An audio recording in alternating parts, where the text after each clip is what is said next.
Hi, I'm Matt Smith, and I'm with Family First Life. I'm here to talk to you about the mortgage equity close. And with these scenarios, what you're going to run into is people that can't afford the full mortgage protection amount.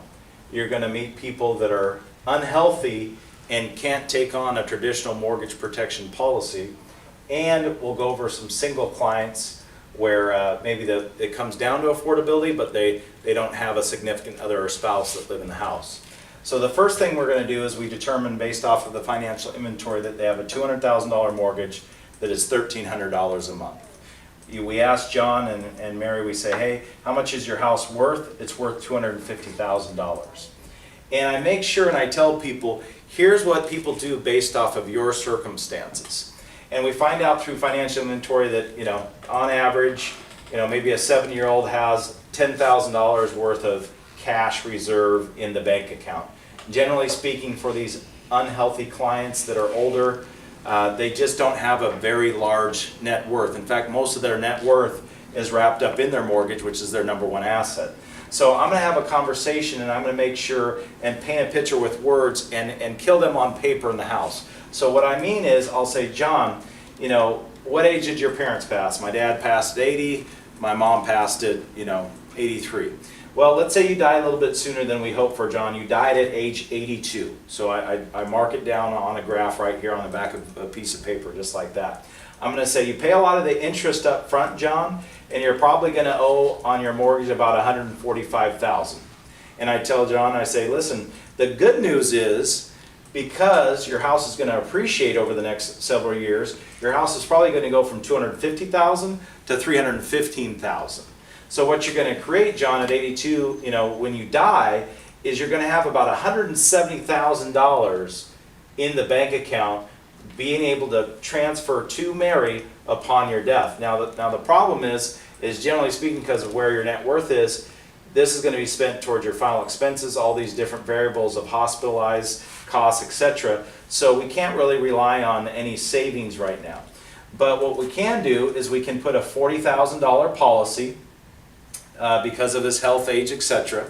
It's going to be a permanent plan, so it doesn't pay if he dies, it pays when he dies. It's $285 a month, which is approximately 30 months of his mortgage payment at $1,300 a month.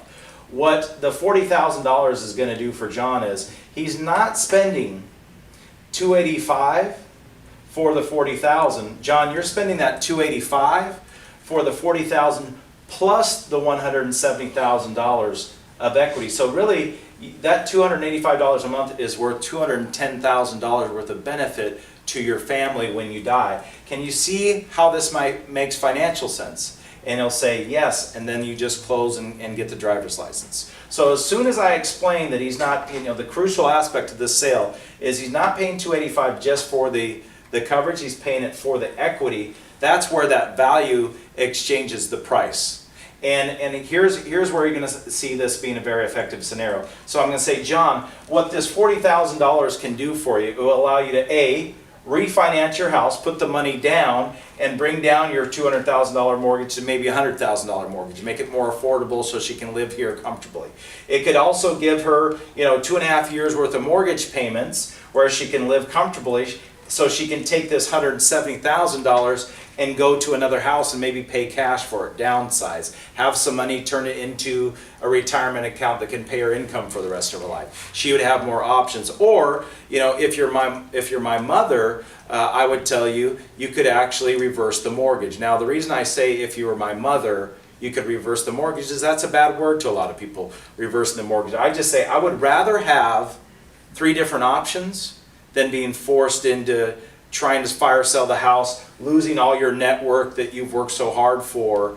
And you could reverse the mortgage, be below 55% of the value of the home, and you're eligible to reverse the mortgage after age 62. So you can reverse this mortgage, eliminate the $1,300 altogether, and that's the reason why you filled out the form to begin with. So do you see how this $285 not only gives you the 40 grand, it saves your equity, it will either give you time, a refinance, or reverse the mortgage. Can you see how that makes financial sense? They'll say yes. You just say, I just need your driver's license, and then you get into asking all the questions on the application. As far as single clients, a lot of times this can be a very effective way because maybe their why isn't as big. Maybe it's just for their adult children, they're older, etc. Well, these are ways that you can create more value to say, okay, you've worked hard for that equity in your house, now we want to pass it down, because legacy is one of the 5 retirement fears that people want to leave. So having your legacy go to other people, you need to make sure you tie down who those people are, get to know their names of the children, make sure that they understand that they can get this money tax-free. It's going to avoid probate. Maybe they need to fix up the house to pull more equity out. But having something in place when they die is much better than doing nothing at all. The other thing that I would tell you is the only objection that you may really get is, hey, I filled out this form for the whole mortgage, or hey, $40,000 isn't that much, or maybe they can only afford $25,000, whatever the scenario might be. And generally speaking, these clients' net worth might be $10,000, generally speaking. So when they say, hey, it's just not that much benefit to me, I say, John, Mary, you've the last 70 years, you've accumulated about $10,000 in your bank account. So if I, right now, John, stuck $40,000 into your checking account, Mary would be ecstatic. In fact, if you were still here and I put $40,000 in your bank account right now, you'd be ecstatic. Would you agree? You just wait for their reaction? Because the fact of the matter is, 40,000 compared to 10 is a lot more money. So I would argue that 285 is a great deal for where you're at financially, and you're not in a position to say no at this point. You don't have the finances to not take action on this.